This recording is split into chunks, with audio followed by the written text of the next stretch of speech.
Saudara-saudara, kita semua yang sudah menikah, jujur kita pernah melakukan kesalahan. Yang pernah melakukan kesalahan angkat tangan? Semua pernah. Yang belum angkat tangan berarti yang belum menikah itu biasanya.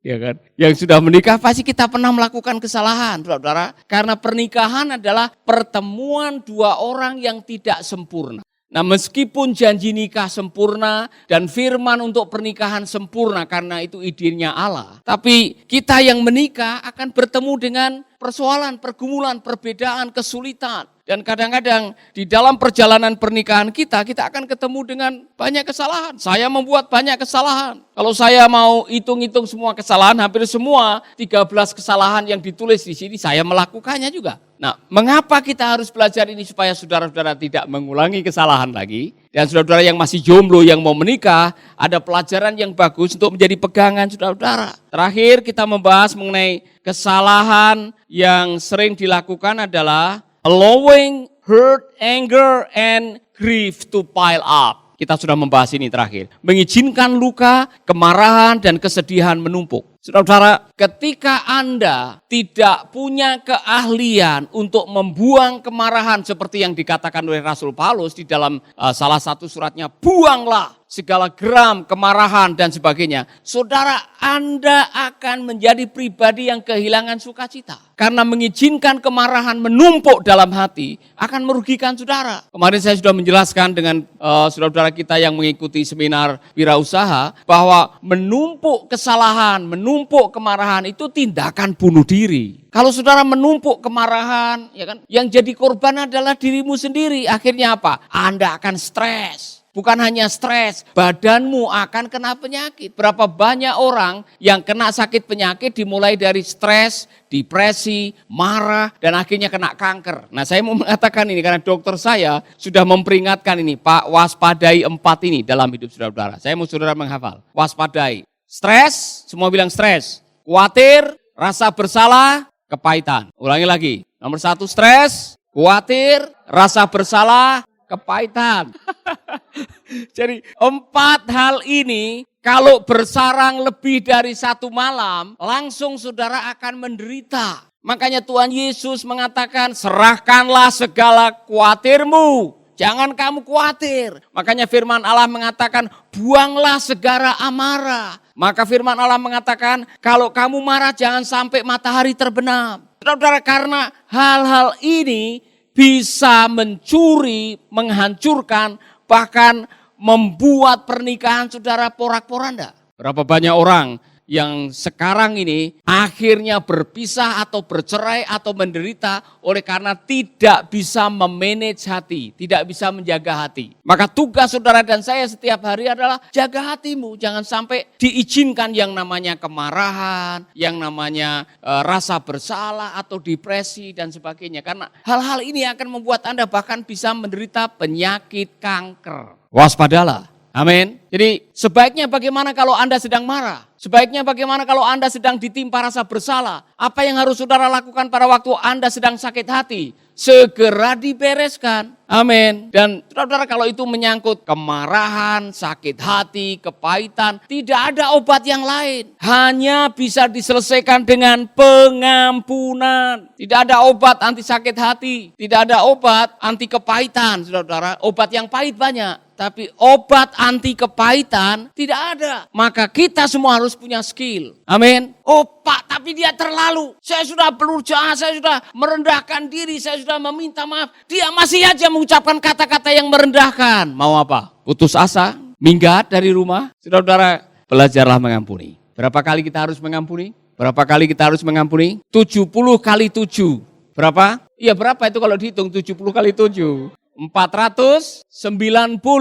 Artinya apa? Sebetulnya Tuhan Yesus sedang mengatakan, hei, jadikan pengampunan menjadi gaya hidup. Artinya Anda harus membangun gudang pengampunan. Dalam pernikahan, suamimu udah berjanji, saya tidak akan mengulangi lagi. Besok masih bisa mengulangi lagi. Demikian juga istrimu, bukan hanya suami. Iya kan? Kalau semua suami nanti istri terlalu senang. Wah. Kita semua namanya manusia, kadang-kadang masih terlena, masih teledor, masih kita bisa mengulangi lagi. Jadi kalau Anda sudah diperingatkan kok mengulangi lagi, Ingat, kita sudah ada gudang maaf. Jadi kalau saudara-saudara istrimu sudah datang minta maaf atau mengatakan, "Ma, saya minta maaf." Oh, saya sudah memaafkan dari kemarin. Harusnya begitu. Amin. Amin, Bu Rina. Jadi saya mengucapkan apa tadi? Pak, saya sudah memaafkan dari kemarin. Ya kan? Ya, saudara-saudara, karena namanya manusia pasti ada kekurangannya. Sebaik-baiknya orang pasti ada kekurangannya. Jadi kita harus belajar untuk membangun maaf. Maka kata Ruth Graham, Ibu Billy Graham itu benar. Pernikahan bahagia terdiri dari dua orang yang sudah bisa saling mengampuni. Atau dua orang pemaaf. Amin. Amin. Sudah mengampuni dia. Sudah mengampuni. Nah, saudara-saudara, saya harus mengatakan ini. Katanya tindakan mengampuni itu tindakan yang berani. Maka seorang yang mengambil inisiatif untuk merendahkan diri dan mengampuni, itu adalah sebuah tindakan kepahlawanan. Saudara adalah orang yang luar biasa. Orang yang menyimpan kepahitan, tidak berani mengampuni, tidak mau mengampuni, dia akan dicabik-cabik dengan kemarahan dan pada akhirnya dia akan menghadapi persoalan. Amin. Nomor 11. Oh, itu nomor yang 11 ya. Nomor 10. Nomor 11. Kesalahan nomor 11. Ini yang sudah menikah harus mendengar ini. Focusing only on the sexual aspect marriage of intimacy. Hanya berfokus pada aspek seksual untuk keintiman. Kalau ngomong menjurusnya ke situ aja. Kalau duduk atau kalau sama-sama yang omongannya hanya menjurus pada masalah seksual. Nah, saudara-saudara dengar baik-baik. Ada perbedaan masalah seksual antara wanita dan pria. Bagi wanita, seks itu sehari. Bagi pria, seks itu 1 jam. Mengerti maksudnya? Saudara mengerti tidak maksudnya ini? Maksudnya begini, untuk membangun kehidupan seksual yang baik bagi seorang wanita itu dimulai dari pagi. Ngerti tidak? Jadi omongannya, persiapannya itu dari pagi. Dipersiapkan, kasih dia perhatian, kasih dia pujian, kasih dia sentuhan. Bicaranya adalah bicara yang manis begitu. Nah, itu wanita kalau dari pagi sudah diperlakukan seperti itu, dia sudah menangkap. Ada signal ini. Jadi kemudian dia sudah siap mandi bersih, pakai baju yang bagus, semua pakai parfum dan sebagainya. Dia sudah tahu. Nah, pria yang tidak tahu seperti itu, dia maunya cepet-cepet kan? Maka dibilang kalau, pria yang daya tarik seksualnya datang dari mata, lihat istrinya keluar dari kamar mandi langsung berminat. Dia tidak mikir bahwa untuk membangun kehidupan seksual yang bagus, seorang istri memerlukan 1 hari. Sedangkan seorang pria perlu hanya 1 jam, kapan saja dia bisa. Tapi istrimu tidak bisa kalau engkau pembicaraannya, apa yang engkau lakukan hanya mau cepat-cepat, nanti istrimu akan merasa dipaksa. Ini kesalahan. Ini yang masih muda-muda, tutup telinga saudara. Ada yang menggambarkan kalau untuk mencapai kepuasan seksual, seorang wanita itu perlu pemanasan. Ya kan? Dan pemanasannya lama. Sedangkan untuk pria, itu langsung panas. Ya kan?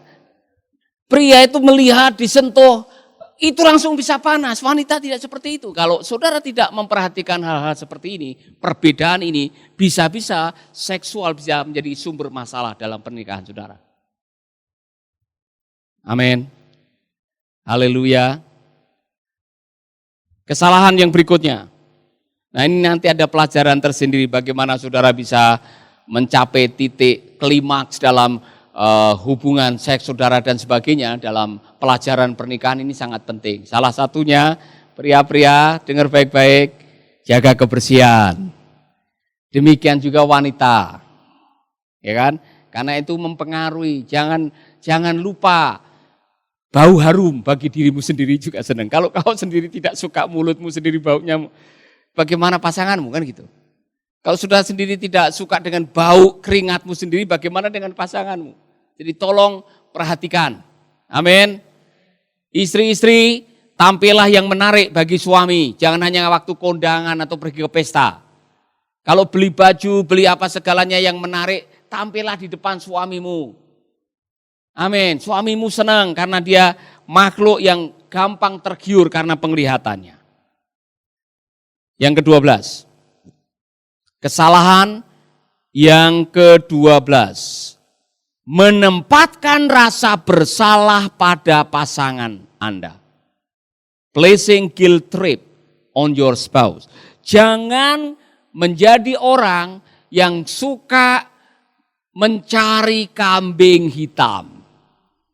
Waduh, saudara-saudara, waspadai ini. Karena kita semua bisa menjadi orang yang, loh, saya ini berdosa atau saya makan buah ini karena wanita yang kau taruh di sisiku tuh.